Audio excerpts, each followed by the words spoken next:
Hi everyone, this is episode 1, Building Wealth. Can you do it? My name is Bryan Griffin and I'm going to be reviewing this with you over the next several minutes. There are keys to becoming wealthy. You have to believe that you can do it. You're going to have to develop certain skills to allow you to do it. You're going to need a burning desire to become successful. You're going to have to save and invest your funds. Hopefully you're going to develop some passive income to allow you to help allow you to do this. And it's important, if you're able to identify a beautiful partner in life, their contribution is going to be tremendous in helping you develop what you need to become wealthy in this world. Hi everyone, this is Bryan Griffin. As mentioned, we're going to talk today about what it takes to build wealth in America. I would say number one, you have to believe that you can do that you can build wealth. America, it's a capitalistic society. I've built wealth. I know a lot of people in business that have built wealth today, and you can do it, but you have to believe that you can do it. There's certain steps, we're going to talk about that, certain things that you have to do to accomplish that, but for sure you can do it. So we're not trying to build biceps, we're trying to build our bank. Ben Franklin, he had a saying that if you took the coins that were in your pocket and you invested those in your mind will fill your pocket with coins.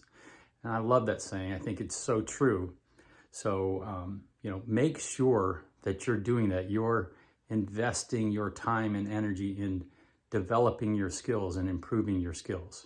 Okay, so what does it take, to build wealth in America? One of the things is you have to have a skill.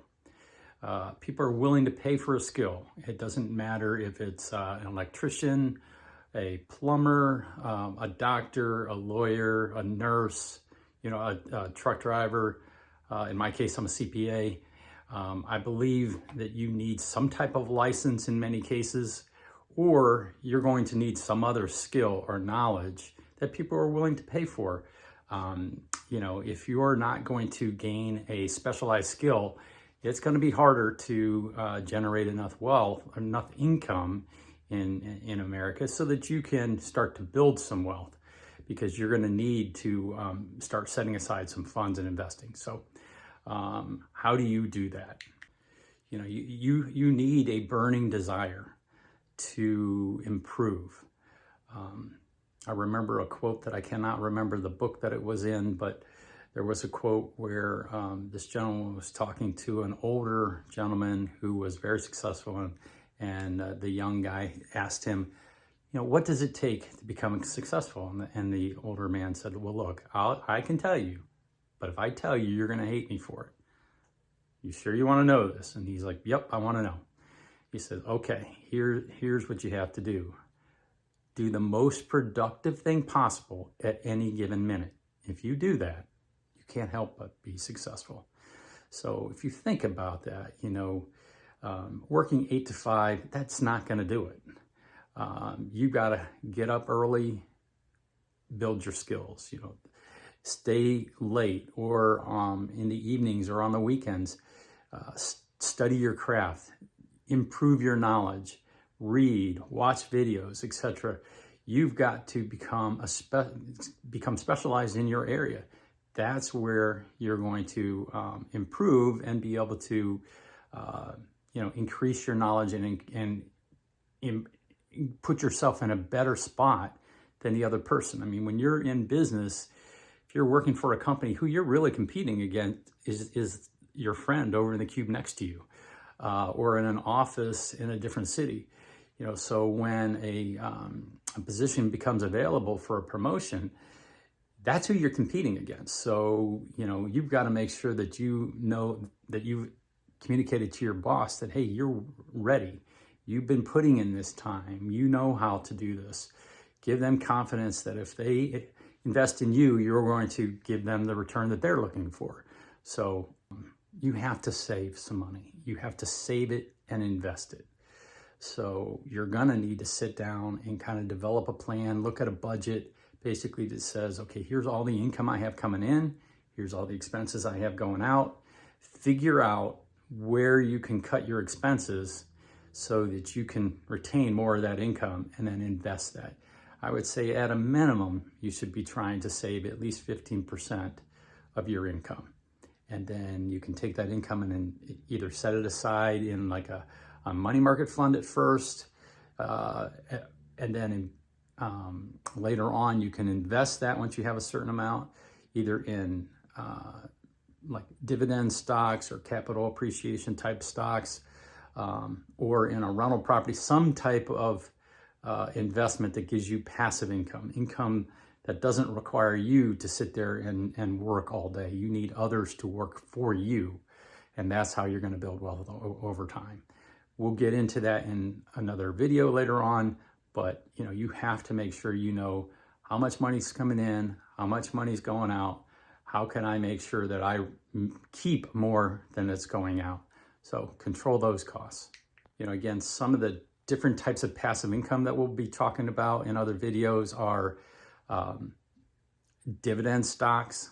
So if you own a company that pays a dividend that gives you additional income every quarter, interest on bonds or government bonds like treasury bills or I-bonds, etc., interest on corporate bonds, appreciation on stock. So there's certain stock that has a high growth rate, that would allow you to invest, or just in a quality mutual fund or an ETF.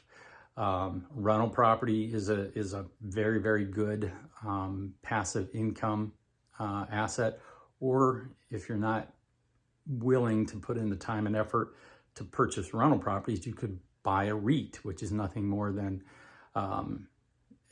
like a mutual fund of companies that own rental real estate, and they're the ones that they have to gather all the rental income, and then they have to pay it out in the form of dividends, basically, to the owner. So there's different ways for you to generate additional income. Or if you're like a plumber, electrician, you have a certain skill, CPA, you can, in the evenings or on the weekends, you can take those skills and offer them directly to, potential customers and generate side income away from your normal job, and then try to save that income. Don't just spend it on a boat or something.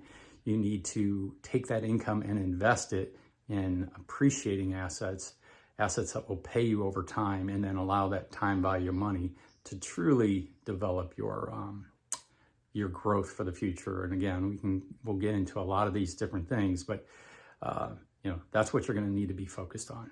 One other thing that I would say you need to focus on is a partner in life. Two heads are better than one. If you're able to select a partner that can help you grow and help you bring in additional income and control certain expenses, that if they're a good partner, that can generally work out very, very well. And it doesn't matter if they're, making tons and tons of money, but if you could live off of one of your incomes and save the other one and invest the other one, then over time, that can make a massive amount of a benefit to help you, kind of invest for your future and get where you want to go. So, again, a lot of people, they spend more time on planning their vacation than they do planning their future, which that's where they're going to fail. You have to put some work into this. If you don't, then you're not going to reach your goals. So, make sure you're going to plan on investing in your future.